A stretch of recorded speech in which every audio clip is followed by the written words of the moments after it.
यदि हम transmission line के कंडक्टर को देखें तो इसमें मल्टीपल थिन स्ट्रैंड्स होते हैं और यदि आप कंडक्टर के सेंटर को नोटिस करोगे तो आपको यहाँ पर भी ब्लैक कलर के कंडक्टर वही सेम थिन स्ट्रैंड्स में दिखेंगे। एक्चुअल में यह जो ब्लैक कलर के पतले पतले कंडक्टर होते हैं यह स्टील रीइंफोर्स्ड के बने होते हैं। इनका काम करंट फ्लो करवाना नहीं होता। सेंटर के चारों तरफ यह जो कंडक्टर है यह एल्यूमिनियम के बने होते हैं और करंट इन्हीं से फ्लो करता है क्योंकि इनकी कंडक्टिविटी बहुत शानदार होती है और यह लो रेजिस्टेंस ऑफर करते हैं, लेकिन इनकी मैकेनिकल स्ट्रेंथ बहुत कमजोर होती है। टावर से टावर के बीच की डिस्टेंस 300 से 400 मीटर होती है। इसको स्पैन बोलते हैं और इतनी दूरी में कंडक्टर्स का वेट बहुत हो जाता है तो कंडक्टर के सेंटर में लगा स्टील वायर इस एल्यूमिनियम के कंडक्टर को मैकेनिकली सपोर्ट प्रोवाइड करवाता है। इसलिए इस कंडक्टर को एल्यूमिनियम कंडक्टर स्टील रीइंफोर्स्ड बोलते हैं। यदि आपके दिमाग में एक क्वेश्चन आया हो कि इस पूरे कंडक्टर में हम पतले पतले वायर स्ट्रैंड क्यों यूज करते हैं, हम इस टाइप का स्ट्रॉन्ग कंडक्टर भी यूज कर सकते हैं जो मैकेनिकली भी स्ट्रॉन्ग होगा,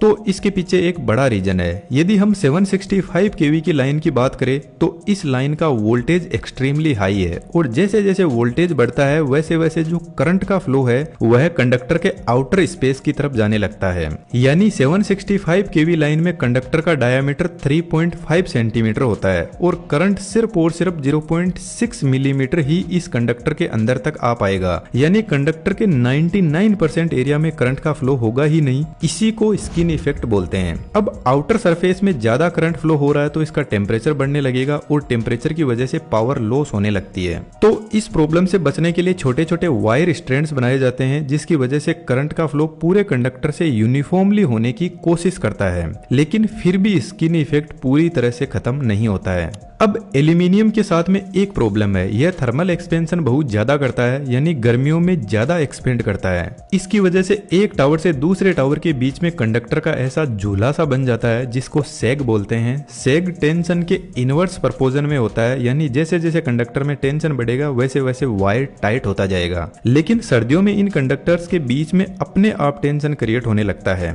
जनरली जब 300 मीटर की स्पेन होती है तो अराउंड 5 से 6 मीटर की सैग रेंज होती है।